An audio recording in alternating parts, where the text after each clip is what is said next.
Olá, eu sou a Tami do Literatami e este é o vídeo sobre o livro Torrente, da Vanessa Malagó. Torrente é o romance de estreia da Vanessa Malagó, que é uma autora que nasceu em São Paulo e atualmente vive em Campinas. Ela é formada em publicidade e pós-graduada em administração. E eu queria começar mostrando para vocês alguns detalhes dessa edição da editora Patuá, que tem na capa uma colagem do Volney Fernandes, que é um artista que eu gosto muito do trabalho dele. E aqui ela acompanha na contracapa, né, uma continuação assim do desenho da colagem, que tem tudo a ver com o livro, né, com o romance. E por dentro também, nas divisões dos capítulos, a gente tem esse padrão das folhas compondo aqui o exemplar. Eu achei que ficou linda essa edição, então eu queria começar por aí. E esse livro ele vai trazer pra gente histórias de amor em torno de um elemento basilar de todas as relações humanas, que é a inevitável incompreensão do outro, né? Ou a impossível compreensão total do outro, que pode ser tanto fascinante quanto desconcertante. Costuma ser as duas coisas a um só tempo, na verdade, né? E o livro vai focar em 3 relações principais, começando pela relação da Paula com o Felipe, que é um casal que já tá junto há vários anos e que enfrenta aquele amornar de um relacionamento que eles não querem que termine, mas que também não querem que continue excessivamente manso como está. Em seguida, a gente tem o Marco e a Laura, que são os personagens mais velhos do livro e que formam um casal que também existe já há muitos anos, mas que mantém viva a chama da paixão, digamos assim, né?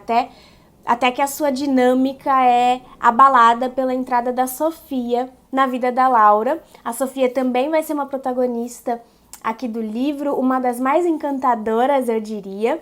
E por fim a gente tem o Luiz e a Gabriela, que são um casal que depois de anos juntos decide terminar o relacionamento, desmembrando-se mais pra frente em novas relações exploradas aqui pelo enredo do livro. A narrativa centraliza determinados elementos que dão uma fisionomia muito própria ao texto e aprofundam a discussão acerca dessa incompreensão, que, como eu comentei no início, é um dos núcleos do romance, né? Como antecipa, inclusive, a epígrafe clariciana aqui do romance. Eu vou ler para vocês. É um trecho de Clarice Lispector. Porque eu fazia do amor um cálculo matemático errado. Pensava que somando as compreensões eu amava. Não sabia que somando as incompreensões é que se ama verdadeiramente. Acho essa epígrafe muito bem escolhida e porque o livro caminha mesmo por aí, por esse sentido de incompreensão que está presente em todas as relações. E o silêncio é um dos mais importantes elementos aqui aprofundados para discutir essa questão da incompreensão. E eu gosto muito de como o silêncio atua aqui no livro de forma diferente em cada relacionamento. Ora como agonia, ora como conforto, marcando o fim para um casal e às vezes o começo para outro. E mesmo dentro de um mesmo relacionamento ele assume diferentes posições, diferentes significados. Eu gosto bastante de como a Vanessa trabalha com o silêncio aqui dentro, com os diálogos também, que são pontiagudos muitas vezes, e algumas palavras não proferidas que ardem interiormente, como a gente consegue notar pela narrativa mesmo, né? E essa dificuldade também de dosar essas palavras quando elas tratam dos sentimentos, da subjetividade, né? Daquilo que talvez palavra alguma consiga expressar, mas está ali dentro desses personagens se revolvendo, né? E muitas vezes a solução que eles encontram é deixar que o corpo fale, né? Que o corpo revele o que verbalmente não se consegue fazer. Conforme a gente vai acompanhando o desenvolvimento desses relacionamentos, outros símbolos vão sendo manipulados metaforicamente, como o fogo, por exemplo, que é uma espécie de projetor de luz e sombra, mas também é uma fonte de calor e de faíscas que incendeiam aqui as relações, metaforicamente, né? E a própria água, que não por acaso está no título do romance, representando toda a liberdade com que os relacionamentos podem sim fluir e também esse caráter meio selvagem, porque é incontrolável, como é o amor, né? Então, inclusive, fazendo um parênteses aqui, eu tive a oportunidade de ler este livro antes que ele fosse publicado. Eu fiz a leitura crítica do romance e uma das coisas em que a gente trabalhou bastante foram as metáforas. Foi um apontamento ali que a gente foi desenvolvendo e eu gostei muito de como a Vanessa conseguiu evoluir essa questão das metáforas aqui no livro, de forma que elas são muito ricas e, embora trabalhem com símbolos específicos dentro daquele campo de exploração mesmo do romance, elas são muito versáteis, ficaram assim bem plurais e muito também representativas de cada uma das relações protagonizantes aqui do livro. Então foi um trabalho que eu gostei muito de ver agora assim finalizado e tão bem aparado pela Vanessa. E todos esses elementos, então, são explorados singularmente dentro de cada configuração amorosa, de acordo com as personalidades que os mobilizam, compondo a linguagem do amor de cada um deles, né? Eu lembro até do livro do Barthes, o Fragmentos de um Discurso Amoroso. Eu acho que a gente tem muito essa representação própria de cada relacionamento aqui dentro do livro. Então, nada é pré-determinado, né? Nenhum símbolo é rígido aqui dentro. Todos eles se adaptam às variadas formas de se relacionar, que são plurais aqui, como são plurais aqui fora também, né? Aqui no livro como aqui fora. Por exemplo, a gente tem uma representação de um relacionamento bastante adequado à lógica da heteronormatividade, assim, mais tradicional. Um outro em que existe uma diferença de idade e de bagagem emocional entre os amantes, né? E também o que eu mais gosto de acompanhar, que é o relacionamento. Eu não tô citando os nomes dos personagens, porque eu acho que vai ser legal vocês irem descobrindo quais relacionamentos são esses que se desenvolve dessa forma, né? Mas o relacionamento que eu mais gosto de acompanhar é aquele que possibilita aqui dentro a representação do poliamor, implementado posteriormente a um relacionamento que já existe.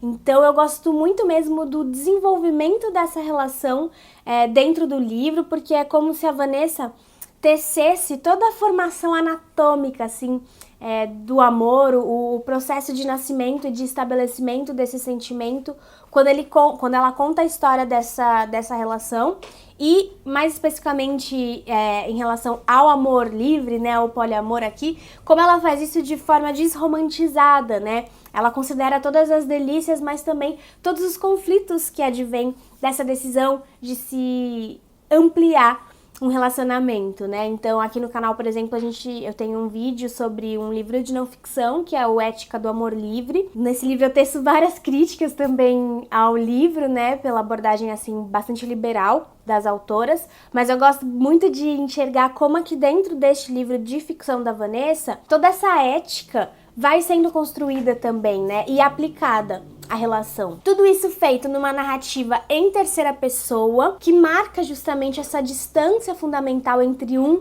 e outro. Inclusive, há muita coisa que o narrador, a voz narrativa, conta só por cima, sabe? Só aponta, mas resguarda, como se resguardasse a própria intimidade dos personagens em certas conversas, em certos encontros, salvaguardando qualquer coisa do amor que só mesmo quem ama pode acessar, o que é quase assim um charme mesmo da narrativa, sabe? Um charme que, aliado a certo lirismo que também está presente aqui, dá um romantismo à prosa, né? Cujo estilo é muito marcado por determinadas construções sintáticas muito características da autora, produzindo um efeito de sedução pelo texto. Então, o livro também, uma questão interessante é que ele tem a estrutura intercalada, então é como se cada eixo narrativo de cada uma dessas relações, cada história, né, fosse feito água que flui entre as brechas, infiltrando-se umas nas outras. E apesar do caráter romântico, né, que eu pontuei aqui, este é um romance bastante realista, sobre a procura das palavras certas para expressar o amor enquanto torrente, esse curso abundante, impiedoso e livre, que é como muitas vezes ele se assume. Então essa é uma narrativa assim, muito gostosa de acompanhar, as histórias dos personagens, a gente quer mesmo saber para onde é que eles estão indo nessas relações, a gente torce por alguns, torce pelo fim de outros também.